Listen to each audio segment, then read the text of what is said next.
अगर आप कमजोर दिल रखते हैं तो शायद ये कहानी आपके लिए नहीं। कहते हैं कुछ राज ऐसे होते हैं जिन्हें दफन ही रहने देना चाहिए, क्योंकि जब वो राज जागते हैं तो सिर्फ कहानियां नहीं बदलती, जिंदगियां बदल जाती हैं। आज हम आपको ले चलते हैं एक ऐसी तारीख दुनिया में जहां हर कदम पर मौत जैसी खामोशी है, हर साया किसी उम्दे की मखलूक का इंतजार कर रहा है और हर आवाज आपके दिल की धड़कन तेज कर देगी। ये सिर्फ जिन्नात और भूतों की कहानी नहीं, बल्कि एक ऐसा होलनाक राज है जिसे सुनकर शायद आप आइंदा कभी अंधेरे में अकेले जाने की हिम्मत ना कर सके। तो बत्तियां बुझा दे, दरवाजा बंद कर दे और खुद को तैयार करें, क्योंकि खौफ अब शुरू होने वाला है। जंगलों के बीच एक छोटा सा गांव था। गांव के लोग सूरज ढलते ही अपने दरवाजे बंद कर लेते थे, क्योंकि जंगल के बीच एक पुराना महल था जिसके बारे में कहा जाता था कि वहां जिन्नों की शहजादी रहती है। उसी गांव में एक 20 साल की बहादुर और दयालु लड़की रहती थी जिसका नाम ज़ारा था। उसे इन कहानियों पर कभी यकीन नहीं था। एक रात अपनी खोई हुई बकरी को ढूंढते ढूंढते वह उसी जंगल में पहुंच गई। अचानक तेज हवा चली, पेड़ों की शाखाएं जोर जोर से हिलने लगी। दूर से एक सफेद रोशनी दिखाई दी। ज़ारा ने हिम्मत करके उस रोशनी का पीछा किया। जैसे ही वह पुराने महल के दरवाजे तक पहुंची, दरवाजा अपने आप खुल गया। महल के अंदर एक बेहद खूबसूरत रहस्यमयी लड़की खड़ी थी। उसकी आंखें नीले नूर की तरह चमक रही थी और उसके चारों ओर हल्की सुनहरी रोशनी फैली हुई थी। वह मुस्कुराई और बोली, डरो मत, मैं तुम्हारा इंतजार सदियों से कर रही थी। ज़ारा घबरा कर बोली, तुम कौन हो? उसने धीरे से जवाब दिया, मैं आयरा हूँ, जिन्नों की शहजादी, और शायद तुम्हें अभी तक पता नहीं, लेकिन हमारी तकदीरें एक दूसरे से जुड़ी हुई हैं। उसी पल महल की दीवारें कांपने लगी। दूर आसमान में काले बादल छा गए। जिन्नों की दुनिया का बादशाह इस मुलाकात का एहसास कर चुका था। क्या ज़ारा और आयरा की ये अनोखी मोहब्बत दोनों दुनियाओं को एक कर पाएगी, या यही उनकी सबसे बड़ी मुसीबत बन जाएगी? महल की दीवारें कांप रही थी। बाहर बिजली आसमान को चीरती हुई चमक रही थी, लेकिन आयरा की आंखों में डर नहीं था। वह बस ज़ारा को देख रही थी। आयरा ने धीमी आवाज में कहा, सदियों पहले एक भविष्यवाणी हुई थी कि इंसानों की दुनिया से एक ऐसी लड़की आएगी जो जिन्नों की दुनिया की किस्मत बदल देगी। मुझे यकीन है वो लड़की तुम हो। ज़ारा ने घबरा कर जवाब दिया, मैं तो एक साधारण इंसान हूं, मुझ में ऐसा क्या है? आयरा मुस्कुराई, लेकिन उसकी मुस्कान में दर्द छिपा था। तुम्हें अभी सब कुछ नहीं पता। तुम्हारे जन्म से जुड़ा एक ऐसा राज है जिसे तुम्हारे अपने गांव वाले भी नहीं जानते। इतने में महल के बाहर भयानक गर्जना हुई। काले धुएं का एक विशाल भंवर बना और उसमें से जिन्नों का सेनापति निकला। उसने गरज कर कहा, शहजादी आयरा, इंसान से मोहब्बत करना जिन्नों के कानून के खिलाफ है। बादशाह ने हुक्म दिया है कि इस लड़की को अभी हमारे हवाले कर दो। आयरा तुरंत ज़ारा के सामने खड़ी हो गई। नहीं, जब तक मैं जिंदा हूं कोई इसे छू भी नहीं सकता। अचानक आयरा के हाथों से नीली रोशनी निकल गई और पूरे महल में फैल गई। लेकिन उसी पल ज़ारा के गले में पहना हुआ पुराना लॉकेट तेजी से चमकने लगा। आयरा हैरानी से बोली, यह वही निशान है। इसका मतलब तुम्हारा रिश्ता सिर्फ इंसानों से नहीं, जिन्नों की शाही नस्ल से भी है। ज़ारा की सांसें तेज हो गई। उसे समझ नहीं आ रहा था कि वह आखिर है कौन। और तभी महल के सबसे बड़े दरवाजे अपने आप खुल गए। अंधेरे से एक भारी आवाज गूंजी, अब सच छिप नहीं सकता। महल का विशाल दरवाजा धीरे धीरे खुला। काला धुआं पूरे कक्ष में फैल गया।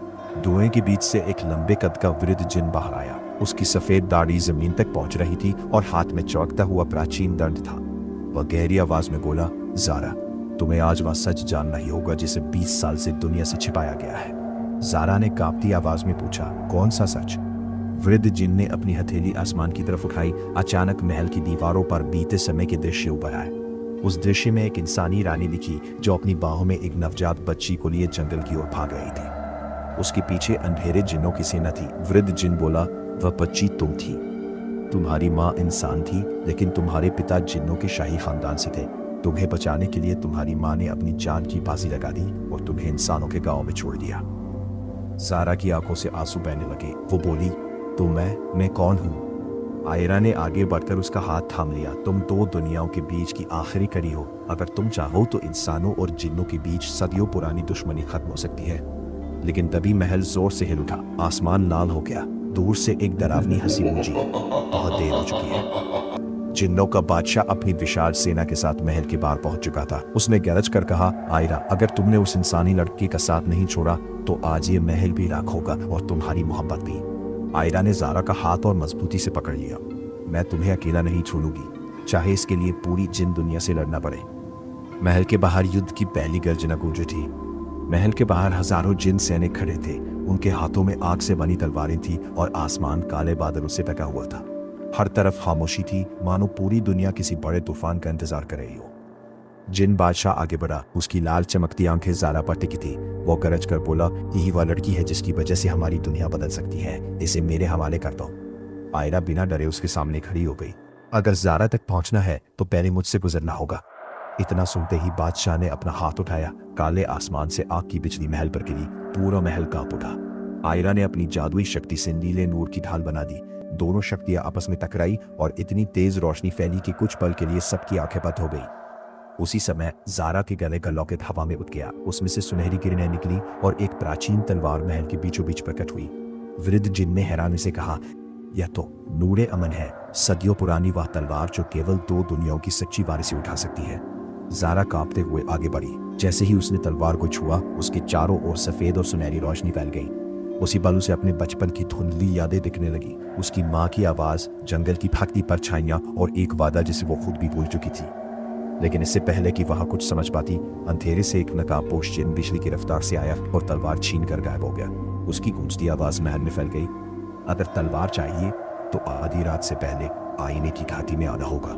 वहाँ फैसला होगा कि मोहब्बत जीतेगी या अंधेरा। आयरा और ज़ारा ने एक दूसरे की ओर देखा। उन्हें पता था कि अब वापस लौटने का कोई रास्ता नहीं बचा। वे दोनों तैयार थी उस सफर के लिए जहाँ मोहब्बत, खतरे और किस्मत सब एक दूसरे से टकराने वाले थे। आधी रात होने में अब सिर्फ 1 घंटा बाकी थे। आयरा, ज़ारा और वृद्ध जिन तेजी से जंगल के उस हिस्से की ओर बढ़े जहाँ सदियों से कोई इंसान नहीं गया था। रास्ते में पेड़ ऐसे खड़े थे जैसे किसी अनजान रहस्य की रखवाली कर रहे हो। कुछ देर बाद वे एक विशाल घाटी के सामने पहुंचे। घाटी की जमीन कांच की तरह चमक रही थी। चारों तरफ हजारों आईने लगे थे, लेकिन उनमें चेहरा नहीं दिखता था। हर आईना इंसान की सबसे बड़े डर को दिखाता था। जैसे ही ज़ारा ने पहला कदम रखा, एक आईने में उसने अपने गांव को आग की लपटों में घिरा हुआ देखा। दूसरे आईने में आयरा जमीन पर गिरी हुई थी। तीसरे आईने में जिन्नों का बादशाह पूरी दुनिया पर राज कर रहा था। ज़ारा घबरा गई। क्या ये सब सच है? वृद्ध जिन ने शांत स्वर में कहा, नहीं, ये तुम्हारे डर है। अगर तुमने इन पर विश्वास कर लिया तो यह घाटी तुम्हें हमेशा के लिए कैद कर लेगी। तभी दूर से वही नकाबपोश जिन दिखाई दिया। उसके हाथ में नूरे अमन तलवार चमक रही थी। वह हंसते हुए बोला, तलवार चाहिए तो पहले अपने सबसे बड़े डर को हराओ। अचानक सारे आईने टूटने लगे और उनके टुकड़ों से काले साए निकल आए। वे आयरा और ज़ारा को चारों ओर से घेरने लगे। आयरा ने अपनी जादुई शक्ति से उनका सामना किया, लेकिन हर हराए हुए साए की जगह 2 नए साए पैदा हो जाते। तभी ज़ारा को अपनी माँ की कही हुई एक बात याद आई, सच्चा नूर कभी अंधेरे से नहीं डरता। ज़ारा ने अपनी आंखें बंद की, डर पर काबू पाया और पूरे विश्वास के साथ आगे बढ़ी। उसी क्षण उसके गले का लॉकेट फिर से चमक उठा। पूरी घाटी सुनहरी रोशनी से भर गई। सारे काले साए चीखते हुए गायब हो गए। लेकिन जैसी ही रोशनी कम हुई, नकाबपोश जिन ने अपना नकाब उतार दिया। उसे देखकर आयरा के चेहरे का रंग उड़ गया। नहीं, ये नामुमकिन है, तुम तो सदियों पहले मर चुके थे। आयरा की आवाज कांप उठी। तुम आरिज, लेकिन यह कैसे हो सकता है? तुम्हें तो 100 साल पहले अंधेरे की आग में नष्ट कर दिया गया था। नकाबपोश जिन ने मुस्कुराते हुए कहा। उसकी आंखों में लाल चमक फैल गई। मौत मुझे नहीं रोक सकी आयरा। मैंने अंधेरे की सबसे खतरनाक शक्ति हासिल कर ली है। अब ना इंसानों की दुनिया बचेगी और ना जिन्नों की। यह कहकर उसने नूरे अमन तलवार जमीन में गाड़ दी। पूरी घाटी जोर से कांपने लगी। जमीन फट गई और उसके भीतर से एक विशाल काला दरवाजा उभर आया। वृद्ध जिन घबरा गया। नहीं, यह दरवाजा ऐसा आया है। अगर यह पूरी तरह खुल गया तो ऐसी अंधेरी शक्तियां बाहर आएंगी जिन्हें कोई नहीं रोक सकेगा। ज़ारा ने हिम्मत करके पूछा, इसे बंद कैसे किया जा सकता है? वृद्ध जिन ने गंभीर स्वर में कहा, सिर्फ 2 सच्चे दिल जो बिना किसी स्वार्थ के एक दूसरे के लिए सब कुछ कुर्बान करने को तैयार हो। आयरा ने बिना एक पल गंवाए ज़ारा का हाथ पकड़ लिया। अगर हमारी मोहब्बत से दोनों दुनिया बच सकती है तो मैं हर कुर्बानी देने को तैयार हूँ। तभी जिन्नों का बादशाह अपनी सेना के साथ घाटी में पहुंच गया। वह गरज कर बोला, कोई भी उस दरवाजे को साली नहीं करेगा। आज से दोनों दुनियाओं पर सिर्फ अंधेरे का राज होगा। उसने अपनी तलवार उठाई और आयरा की ओर बिजली जैसी रफ्तार से हमला कर दिया। ज़ारा चीख उठी, आयरा संभल कर। लेकिन वार होने से ठीक पहले ज़ारा के लॉकेट से इतनी तेज सुनहरी रोशनी निकली कि पूरी घाटी दिन की तरह जगमगा उठी। रोशनी के बीच एक रहस्यमयी आवाज गूंजी, आखिरी परीक्षा अब शुरू होती है। एक रहस्यमयी आवाज गूंजी, अगर मोहब्बत सच्ची है तो उसे अपनी सबसे बड़ी कुर्बानी देनी होगी। सुनहरी रोशनी धीरे धीरे शांत हुई। आयरा और जारा ने देखा कि वे अब खाती में नहीं थी। वे एक प्राचीन मंदिर के भीतर खड़ी थी, जहां चारों ओर अनगिनत दीपक अपने आप जल उठे। मंदिर के बीचों बीच एक चमकता हुआ सिंहासन था। उसके ऊपर एक क्रिस्टल रखा था जिसमें दोनों दुनियाओं की शक्तियां कैद थी। वृद्ध जिन की आवाज हवा में गूंजी, यही दिल नूर है। इसे केवल वही छू सकता है जिसका दिल लालच और नफरत से पूरी तरह पाक हो। जारा आगे बढ़ी, लेकिन तभी अंधेरे का बादशाह अपनी पूरी शक्ति के साथ प्रकट हुआ। उसने जोर से हंसते हुए कहा, तुमने मुझे हराया नहीं, तुमने अभी मेरे असली रूप को देखा ही नहीं है। उसका शरीर काले धुएं में बदलने लगा। कुछ ही क्षणों में वह पहले से कई गुना विशाल और अधिक भयावह रूप में बदल गया। उसकी लाल चमकती आंखें पूरे मंदिर पर छा गए। रहस्यमयी आवाज पूरे मंदिर में गूंजी, अगर मोहब्बत सच्ची है तो उसे अपनी सबसे बड़ी कुर्बानी देनी हो। सुनहरी रोशनी धीरे धीरे शांत हुई। आयरा और जारा ने आंखें खोली। वे अब आईने की घाटी में नहीं, बल्कि एक प्राचीन मंदिर के बीचों बीच थी। मंदिर की दीवारों पर अनजानी लिपियां चमक रही थी और चारों ओर सैकड़ों दीपक अपने आप जल उठे थे। मंदिर के मध्य एक ऊंचा पत्थर का सिंहासन था, जिसके ऊपर हवा में तैरता हुआ एक चमकता क्रिस्टल था। उसकी रोशनी पूरे कक्ष को सुनहरी आभा से भर रही थी। वृद्ध जिन की गंभीर आवाज गूंजी, यह दिल नूर है, इसमें दोनों दुनियाओं का संतुलन छिपा है। अगर यह टूट गया तो इंसानों और जिन्नों की दुनिया हमेशा के लिए अंधेरे में डूब जाएगी। जारा धीरे धीरे क्रिस्टल की ओर बढ़ी। तभी मंदिर की जमीन कांपी और काले धुएं का एक विशाल भंवर उठा।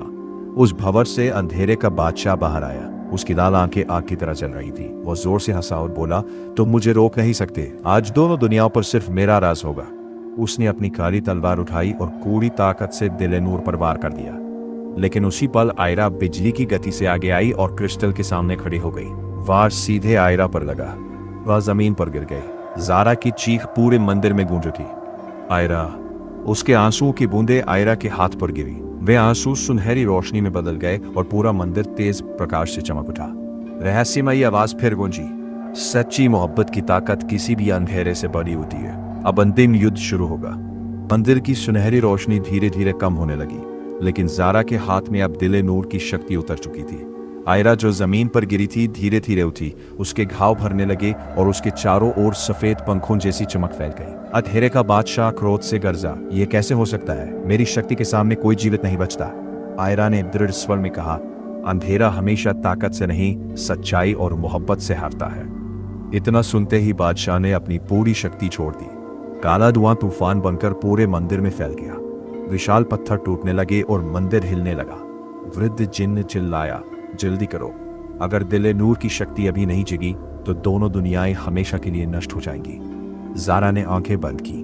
उसे अपनी मां की आवाज सुनाई दी, डर को नहीं, अपने दिल को सुनो। उसने दोनों हाथों से दिल नूर को थाम लिया। एक पल में पूरा मंदिर सुनहरी और नीली रोशनी से भर गया। आयरा और जारा की शक्तियां एक हो गईं। उनके चारों ओर नूर का एक विशाल घेरा बन गया।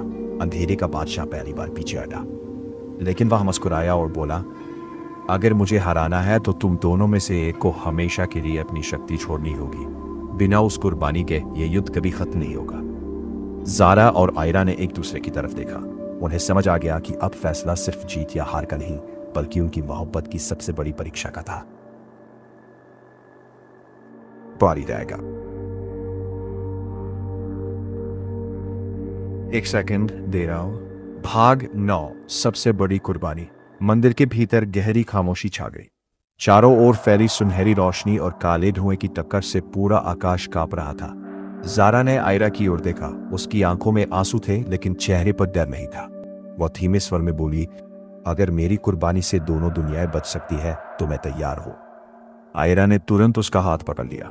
नहीं जारा, मैंने तुम्हें खोने के लिए नहीं, तुम्हारे साथ एक नई दुनिया बनाने के लिए ये रचना है। तभी दिल नूर से एक तेज प्रकाश निकला। उस प्रकाश में एक दिव्य स्वर गूंजा, सच्ची मोहब्बत में जीत किसी एक की नहीं होती। जब दो दिल एक दूसरे के लिए जीना चुनते हैं तभी अंधेरा हारता है। जारा और आयरा ने एक साथ दिल नूर पर अपने हाथ रख दिए। अचानक उनके चारों ओर रोशनी का एक विशाल घेरा बन गया। उसकी चमक इतनी प्रबल थी कि अंधेरे का बादशाह पीछे हटने लगा, लेकिन वह मुस्कुराया। कभी कभी सबसे बड़ी जीत हार को स्वीकार करने में होती है। उसने अपना हाथ उठाया और खुद को धुएं में बदल दिया। काला अंधेरा छट गया। मंदिर स्थिर हो गया। दिल नूर अब पहले से ज्यादा चमक रहा था। आयरा और जारा चुपचाप खड़ी थी। दोनों की आंखों में आंसू थे। लेकिन वो आंसू दर्द के नहीं बल्कि सुकून के थे। वृद्ध जिन आगे आए और बोले, आज एक नई शुरुआत है। इंसानों और जिन्नों के बीच अब एक नया रिश्ता लिखा जाएगा। ज़ारा ने आयरा का हाथ थामा और मुस्कुराई। शायद हमारी मोहब्बत ने सच में कोई दरवाजा खोल दिया। दोनों ने मिलकर मंदिर से बाहर कदम रखा। सूरज उग रहा था, आसमान साफ हो चुका था। गांव की ओर लौटते हुए ज़ारा जानती थी कल से जिंदगी वैसी नहीं रहेगी, लेकिन अब डर नहीं था, सिर्फ एक उम्मीद थी। एक ऐसी उम्मीद जो दो दुनियाओं को जोड़ सकती थी, मोहब्बत की ताकत से। नई सुबह, नया रास। सूरज की पहली किरणें पहाड़ों पर फैल चुकी थी। कई सदियों बाद पहली बार इंसानों और जिन्नों की दुनिया में शांति लौट आई थी। ज़ारा और आयरा मंदिर की सीढ़ियों से नीचे उतरी। उनकी सांसें अब थोड़ी हल्की थी। हवा में डर नहीं, सुकून था। तभी वृद्ध जिन आगे आए और बोले, युद्ध खत्म हुआ है लेकिन कहानी नहीं। ज़ारा ने हैरानी से पूछा, क्या मतलब? वृद्ध जिन ने दिले नूर की ओर इशारा किया। उसमें पड़ी दरार धीरे धीरे और गहरी होती दिखी। उसके भीतर से नीली और काली रोशनी एक साथ रिस रही थी। उसी पल आसमान में एक विशाल सुनहरा दरवाजा दिखाई दिया। जैसे ही वह खुला, सफेद नूर से बनी एक आकृति प्रकट हुई। उसने शांत स्वर में कहा, ज़ारा, आयरा, तुमने अंधेरे को हरा दिया है। अब तुम्हारे सामने एक और रास्ता है। ज़ारा ने पूछा, कौन सा रास्ता? आकृति बोली, तुम दोनों चाहो तो हमेशा के लिए एक ही दुनिया में रह सकती हो, लेकिन इसकी कीमत होगी। तुम्हें अपनी जादुई शक्तियां हमेशा छोड़नी होगी, या फिर अपनी दुनिया की रक्षक बनकर अलग अलग रहना होगा ताकि दोनों संसार सुरक्षित रहे। कुछ पल तक गहरी खामोशी छाई रही। आयरा की आंखों में आंसू भर आए। उसने धीमे स्वर में कहा, अगर हम अलग हो गए तो दोनों दुनियाएं बच जाएंगी, लेकिन मेरा दिल हमेशा तुम्हारे साथ रहेगा। ज़ारा ने उसका हाथ थाम लिया और मुस्कुराकर कहा, सच्ची मोहब्बत साथ रहने से नहीं, एक दूसरे के लिए सही फैसला करने से साबित होती है। दोनों ने एक दूसरे को गले लगा लिया। उसी क्षण दिले नूर की दरार भरने लगी। मंदिर फिर से सुनहरी रोशनी से जगमगा उठा। दूर आसमान में इंद्रधनुष उभर आया। लेकिन कहानी यहीं खत्म नहीं हुई। जंगल की सबसे ऊंची चोटी पर एक काली परछाई चुपचाप ये सब देख रही थी। उसने धीमे से कहा, अभी खेल खत्म नहीं हुआ, असली कहानी अब शुरू होगी। जंगल की सबसे ऊंची चोटी पर खड़ी काली परछाई धीरे धीरे आगे बढ़ी। जैसे ही चांद की रोशनी उसके चेहरे पर पड़ी, वृद्ध जिन की आंखें हैरानी से फैल गई। वो कांपती आवाज में बोला, वह ये तो जुल्कार है, अंधेरे के बादशाह का गुरु, जिसे सदियों पहले हमेशा के लिए कैद कर दिया गया था। जुल्कार हल्का सा मुस्कुराया, तुम लोगों ने सोचा था अंधेरा खत्म हो गया, लेकिन अंधेरा कभी मरता नहीं, वो सिर्फ सही वक्त का इंतजार करता है। उसने अपनी मुट्ठी खोली। उसके हाथ में दिले नूर का एक छोटा सा टूटा हुआ टुकड़ा चमक रहा था। उसी पल आसमान फिर से काले बादलों से भर गया। ज़ारा ने घबरा कर कहा, अगर उसके पास दिले नूर का टुकड़ा है तो क्या वह फिर से अंधेरे की शक्ति जगा सकता है? वृद्ध जिन ने गंभीर स्वर में उत्तर दिया, हाँ, और अगर उसने ऐसा कर लिया तो इस बार सिर्फ दो दुनिया नहीं बल्कि समय का संतुलन भी टूट जाएगा। आयरा ने अपनी तलवार मजबूती से पकड़ ली। तो फिर हम उसे रोकेंगे, इस बार हमेशा के लिए। जुल्कार जोर से हंसा और बोला, अगर मुझे रोकना है तो फूले हुए सिंहासन तक पहुंचो, लेकिन याद रखना, वहां पहुंचने वाला हर यात्री अपनी सबसे प्यारी याद खो देता है। इतना कहकर वह काले धुएं में बदल गया और रात के अंधेरे में गायब हो गया। ज़ारा और आयरा ने एक दूसरे की ओर देखा। उन्हें पता था कि अब उनका सबसे कठिन सफर शुरू होने वाला है।